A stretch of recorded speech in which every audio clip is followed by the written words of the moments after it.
โอเคท่านผู้ชมก่อนอื่นก็ขอนบ3 บาทขอกราบ3 เทื่อและกล่าวคำว่าสบายดีท่านผู้ชมยินดีต้อนรับเข้าสู่ช่อง The Boy Gamer บ่มีผู้ใส่เอามื้อนี้ก็สิบ่ได้มาเล่นเกม Free Fire มื้อนี้สิมาเล่นเกมแข่งรถก็คือชื่อเกมว่า Need for Speed No Limit เป็นเกมแข่งรถที่ต้องการเอาชนะเท่านั้นบ่มีแพ้มีแต่ชนะอย่างเดียวรถที่เราจะแต่งก็คือคันนี้เลย Subaru BRZ คันสีฟ้าคันนี้เลย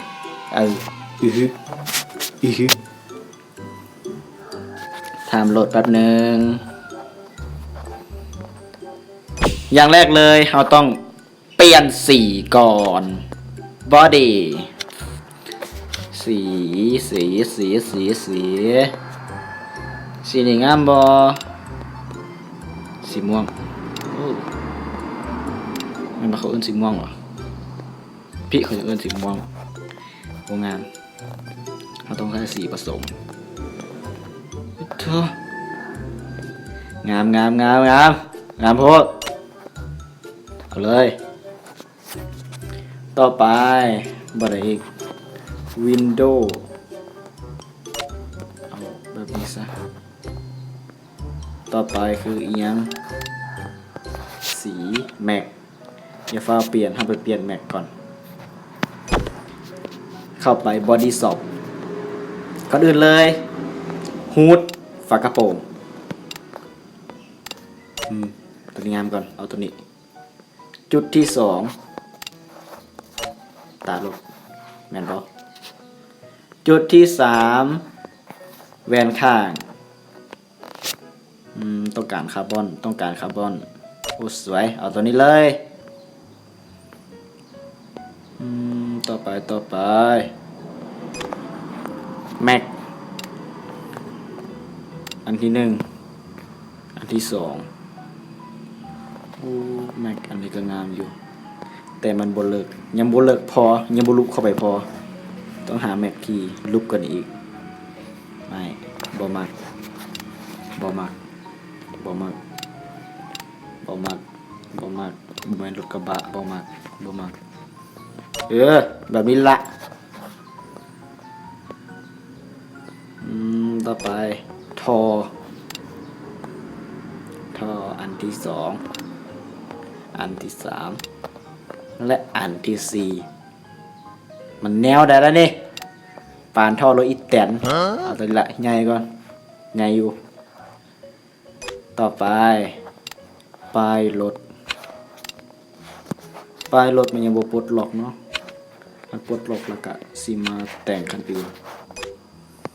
ต่อไปสปอยเลอร์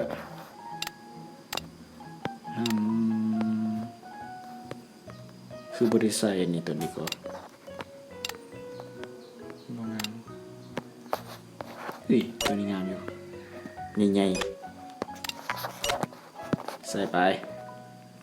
ต่อไปยังอีกต่อไปตัวนี้เลยสเกิร์ตปัมเปอร์หน้าปัมเปอร์หลังสเกิร์ตก็คืออันข้างๆปัมเปอร์หน้าก็คืออันทั้งหน้านี่กันส้นหน้านี่ปัมเปอร์หลังก็คือกันส้นหลังอันที่2บ่งามลูกเตียลงเว้ยคักไปต่อตัวสุดที่มันสิเป็นไดโคตรเตี้ยกูบอกเลยตัวอยากได้ดิคักงาม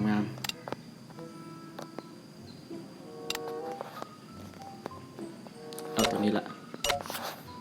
บ่ต้องเว้ายาวเปลือกน้ำลาย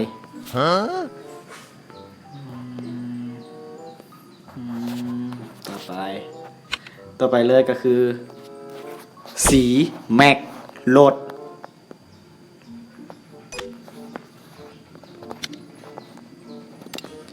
เอาสี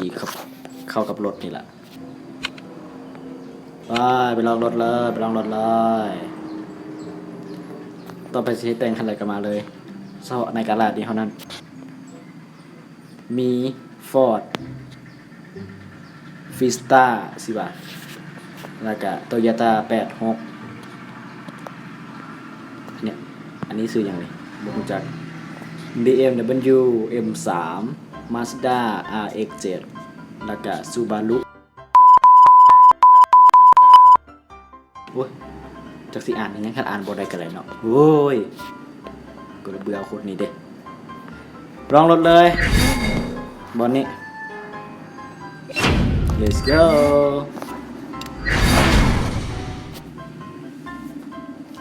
ฟังแต่เสียงเทอร์โบเท่านั้นล่ะ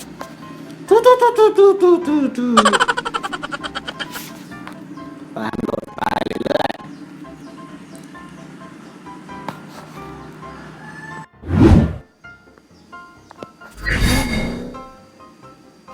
โอเคเข้าไหมเกมเด้งก็เข้าไหมไปต่อ let's go let's go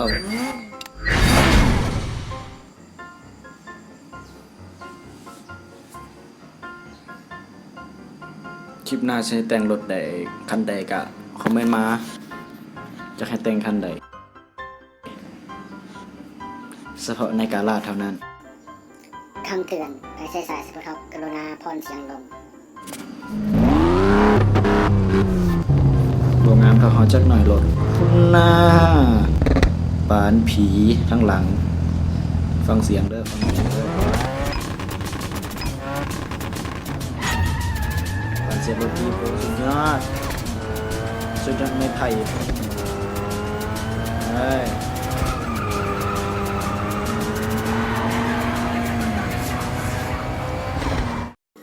เปลี่ยนเด้อพรลงเดี๋ยวนี้ now Turn down for what?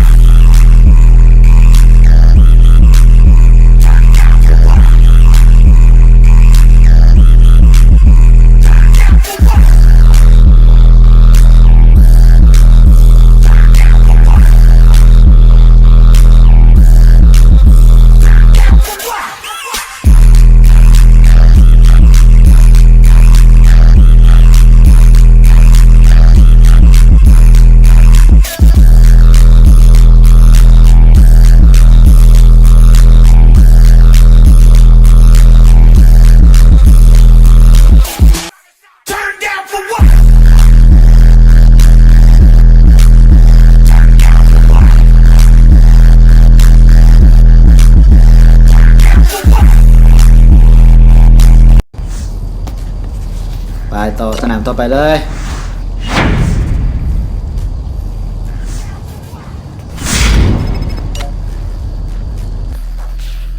สนามต่อ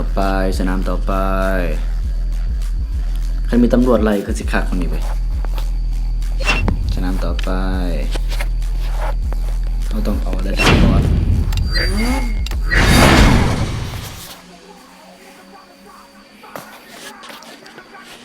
สนามเรื่อยๆสนามต่อไปเรื่อย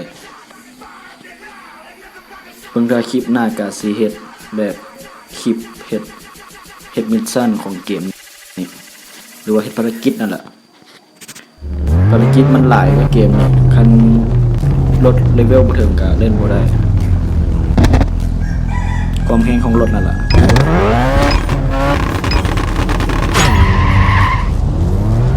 มันก็เสียงตัดตรม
เรื่อยๆเรื่อยๆจ้าเรื่อยๆจ้าต่อเลยกำลังมันรถคันนี้ก็แหงทั้งเร็วง่ายจัดเลยไปต่อเลย Mazda RX-7 FD ยาวไปคลิปนี้แข่งรถบ่คือแข่งในฟรีไฟล์เลยฟรีไฟล์บ่มีไหนตัดได้ดิบบ่ได้เลยดิบได้แต่ผลงาน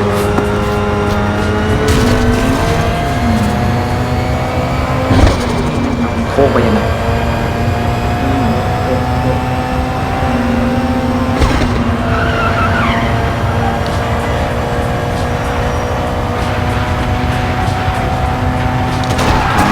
ดีบ่ได้ดีหลายบ่ได้เดือดตังค์อะไรเนี่ย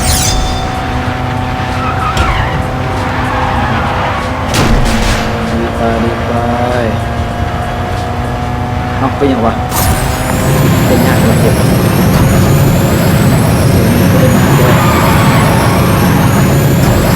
สงสัยคนนั้นเองมันจะเรียกง่าย you know เรียวง่ายก็คือเรียวง่ายนั่นแหละโอเคสนามสุดท้ายขอสนามสุดท้ายเลยเดี๋ยวคลิปมันจะยาวได้โซกสีแดงจากโซกอย่างอยากได้มาสแตงคันนี้แต่ว่าคงมือได้ใช้ได้ก็ได้สิมาแต่งให้เบิ่งเดี๋ยว10%แล้ววันนี้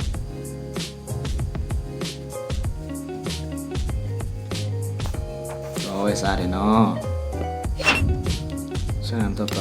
เอาตัวนี้เลยสนามสุดท้ายของคลิปนี้ใส่ไปดีฮะ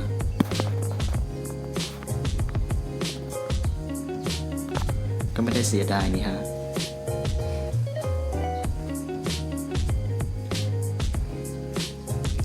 สนามสุดท้ายละเดี๋ยวคลิปมันจะยาวอยากได้มาแต่งคันนี้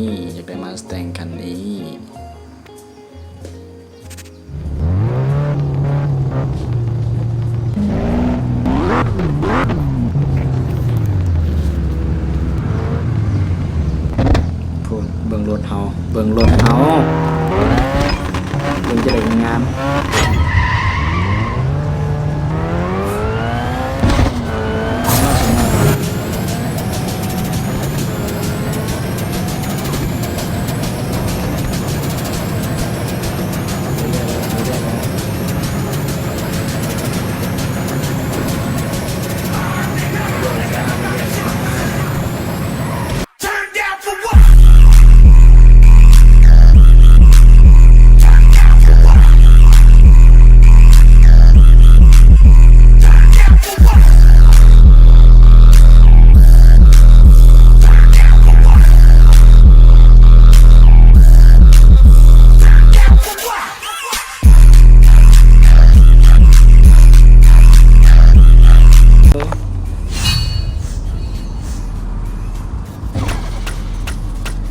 โอเคคลิปนี้ก็จบแต่เพียงเท่านี้ก็อย่าลืมกดไลค์กดติดตามแล้วก็ที่สำคัญอย่าลืมกดกระดิ่งแจ้งเตือนเพื่อรับคลิปใหม่เข้ามาอีกครั้งสำหรับคลิปต่อไปคลิปยังกะรับชมไปเรื่อยๆ EP ต่อไปสิเป็นยังกะรับชมไปเรื่อยๆสำหรับคลิปนี้ก็ขอกล่าวคำว่าสบายดีบาย